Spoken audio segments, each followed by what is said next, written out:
राजस्थान की तपती रेत में घग्गर नदी के सूखे किनारों पर एक ऐसी सभ्यता दबी सोई थी जिसकी कहानी हजारों साल तक अनकही रही। यह कहानी है कालीबंगा सभ्यता की, जिसका अर्थ है काले रंग की चूड़ियां, जो सिंधी भाषा का शब्द है। कहते हैं हवा जब रात को बहती है तो लगता है मानो यह रेत आज भी अपने अतीत की आवाजें फुसफुसाती है। आप चैनल को सब्सक्राइब करके कमेंट में कालीबंगा लिखो। 1952-53 में जब अमलानंद घोष ने इस क्षेत्र में खुदाई शुरू की तो किसी को अंदाजा नहीं था कि राजस्थान की धरती एक बार फिर इतिहास के पन्ने पलटने वाली है। और जब 1961 से 1969 तक ब्रजवासी लाल, बालकृष्ण थापर, जेपी जोशी, एमएस खर, केएम श्रीवास्तव और एसपी जैन जैसे महान पुरातत्वविदों ने खुदाई जारी रखी, तब दुनिया ने जाना कि इस वीरभूमि की मिट्टी सिर्फ राजपूतों की नहीं बल्कि विश्व की सबसे पुरानी सभ्यताओं में से एक की भी गवाह है। विख्यात इतिहासकार डॉक्टर दशरथ शर्मा ने इसे सिंधु घाटी सभ्यता की तीसरी राजधानी बताया। C14 रेडियो कार्बन पद्धति ने कहानी शुरू होती है एक नगर से। हाँ, कालीबंगा एक नागरिक सभ्यता थी जिसकी बसावट इतनी योजनाबद्ध थी कि आज भी आधुनिक शहर उससे सीख ले सकते हैं।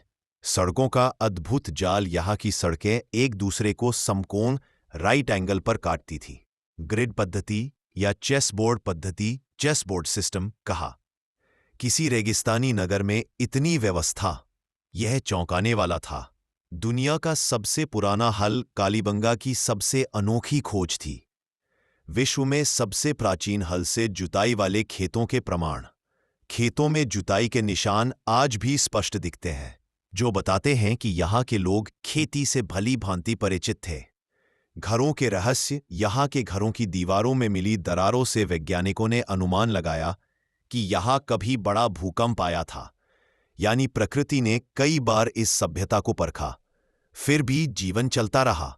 अलंकृत फर्श, पकी हुई ईंटें और जीवन शैली कालीबंगा में मिले अलंकृत डेकोरेटेड फर्श, पकी ईंटें और घरों की संरचना यह दिखाती है कि यह जनता साधारण नहीं थी। उनमें कला थी, विज्ञान था और सबसे बढ़कर एक व्यवस्थित सामाजिक जीवन था। पालतू जानवर और मानव जीवन, यहाँ पालतू कुत्तों के अवशेष भी मिले हैं। इससे पता चलता है कि मनुष्य और जानवरों का रिश्ता यहाँ भी उतना ही गहरा था जितना आज है। दीनहीन गरीब बस्तियां, पुरातत्वविदों ने यहाँ दीनहीन या गरीब वर्ग की बस्तियां भी पहचानी, यानी यह सभ्यता सिर्फ अमीर और शासक वर्ग तक सीमित नहीं थी। यह एक पूर्ण नगर समाज था जिसमें हर वर्ग जीवन जीता था। दिन अचानक जैसे किसी ने जीवन की घड़ी रोक दी हो। कालीबंगा की सांसें थम गई। कुछ विद्वान कहते हैं भूकंप, कुछ कहते हैं घग्गर नदी का सूख जाना। कारण चाहे जो हो, सभ्यता रेत की चादर ओढ़कर सो गई। और हजारों साल बाद जब वैज्ञानिकों ने इसे जगाया तो दुनिया ने जाना कि राजस्थान की धरती केवल युद्धों की भूमि नहीं, यह एक 4000 वर्ष पुरानी सभ्यता की भी जननी है। तो यह थी कालीबंगा की वो कहानी जो हजारों साल तक रेत के नीचे सोई रही, लेकिन आज हमने उसे फिर से जगा दिया। यह सभ्यता हमें सिखाती है कि समय भले मिटा दे, इतिहास फिर भी अपनी राह ढूंढ ही लेता है। अगर आज की इस यात्रा ने आपके भीतर इतिहास जानने की आग जगाई हो, तो अब आपकी बारी है। ऐसी ही राजस्थान आर्ट एंड कल्चर की गहरी, भावनात्मक और एग्जाम फोकस्ड कहानियां हम रोज आपके लिए लाते हैं। अगर आप सच में अपनी तैयारी को दूसरे स्तर पर लेकर जाना चाहते हैं, तो चैनल को अभी सब्सक्राइब कर दें। आपका एक सब्सक्राइब मुझे और भी बेहतर कंटेंट बनाने की ताकत देता है। और नीचे कमेंट करके बताइए, आज की कहानी में आपको कालीबंगा का कौन सा तथ्य सबसे यादगार लगा। आपका हर कमेंट इस चैनल के परिवार को और बड़ा बनाता।